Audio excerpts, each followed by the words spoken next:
Le Royaume du Maroc entame une nouvelle dynamique de réforme des établissements et entreprises publiques. C'est un tournant historique pour un secteur stratégique au Maroc. Pour en parler, nous avons le plaisir d'avoir en direct avec nous Driss Essaoui, analyste politique et économique. Bonsoir Driss Essaoui. D'abord, comment va se concrétiser cette restructuration des ECP ? La restructuration sera entamée de manière très précise. Le projet de loi cadre parle d'une mise en œuvre progressive qui doit s'étaler au minimum sur 5 années. Donc il faut attendre la place de lois et textes qui vont aider à faciliter justement cette réforme. Alors pourquoi la réforme des entreprises publiques ? Pourquoi ?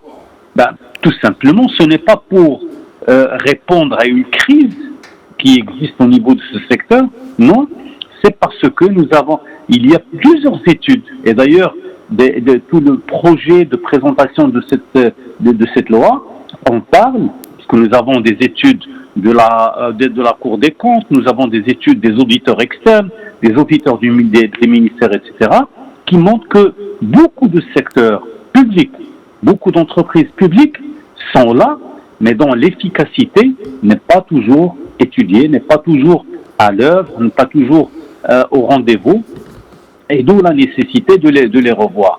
Donc il y a un travail qui sera fait avec surtout la décision de nommer une instance nationale qui sera chargée de l'investissement stratégique.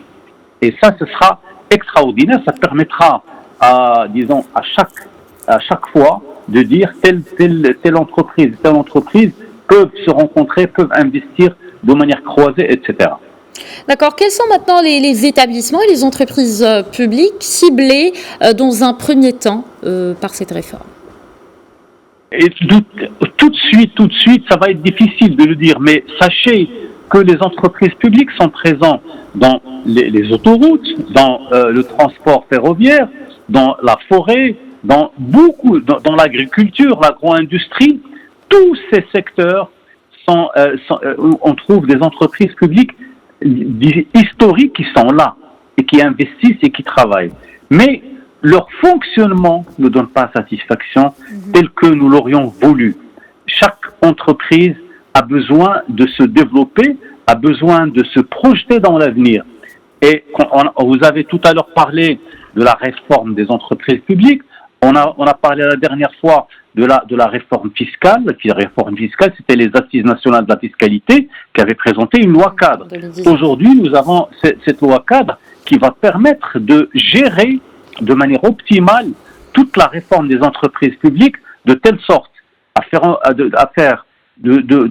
que les entreprises puissent aboutir, puissent travailler, puissent investir de manière raisonnable et raisonnée sur un certain nombre d'activités. Donc, je ne voulais pas vous donner de nom parce que le nombre est grand, parce qu'on est à quelque chose comme 300-400 entreprises.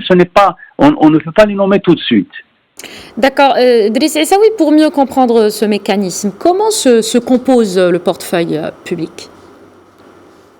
Vous savez, d'abord, il faut savoir que l'État marocain a commencé par développer le pays en nommant un certain nombre d'entreprises publiques dans les secteurs les plus stratégiques.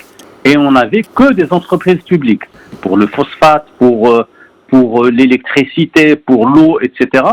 On n'a eu que des entreprises publiques.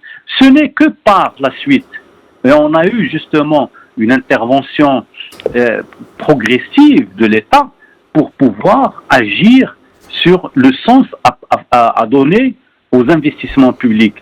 Il devait justement monter en puissance, monter de telle sorte à ce qu'ils deviennent plus rentables. Alors pour être plus rentable, il fallait investir. Et ceci a été fait de manière permanente par rapport à un certain nombre de secteurs. Et par exemple, si vous prenez le secteur des autoroutes, on a une entreprise marocaine qui agit dans ce sens. Mais si demain on trouve qu'il est utile de faire entrer le secteur privé dans les autoroutes, on étudiera la chose et on verra est-ce que c'est possible. Parce que l'État, qu'est-ce qu'il essaie de faire? Il essaie d'alléger le poids du financement qui pèse sur l'État et par lequel il finance le fonctionnement de ces entreprises. Et il veut un jour s'arrêter de faire ça et laisser les entreprises elles-mêmes créer de la valeur ajoutée et non plus être consommatrices de valeur ajoutée des autres secteurs. D'accord. La restructuration des établissements publics de l'ECSAOI sera opérée à travers des transferts au secteur privé. On le sait, quel impact aura cette démarche sur la dynamique de l'économie marocaine? Vous savez, c'est véritablement quelque chose d'extraordinaire. D'abord, je vous ai dit que ça allait intervenir de manière progressive. Donc, on verra très certainement des opérateurs du secteur privé qui vont se dire « Ah, j'ai un intérêt dans telle entreprise ou dans tel secteur, je vais investir. » Alors, pour cet investissement, il peut qu'il y ait des croisements parce que aujourd'hui, on est en train de parler des entreprises qui ont un caractère commercial et qui ont un caractère productif. Alors, quand il y a un intérêt privé qui veut s'investir dans ce domaine-là, maintenant, ils verront comment ils peuvent gagner de l'argent, comment ils peuvent faire gagner de l'argent à ces entreprises et aller justement de manière plus dynamique dans ces secteurs-là. Ça se fera de manière très progressive avec, bien entendu, l'intervention de tous les opérateurs utiles et nécessaires à l'agencement de toutes ces entreprises publiques, de tout cela. Donc, nous sommes dans un pays qui est en dynamique. Ce qui a été fait, ce n'est pas une réponse à la crise sanitaire que nous avons vécue. Au contraire, ce sont des projets qui sont là depuis 2019, depuis 2017, et que nous avons portés. Il y a eu une grande réflexion sur cela. Et aujourd'hui, c'était l'heure de sortir ces projets de loi pour justement les mettre en œuvre et faire en sorte que le Maroc puisse se développer de manière harmonieuse. D'accord, merci beaucoup Driss Aissaoui, analyste politique et économique. Merci encore une fois d'avoir répondu à nos questions.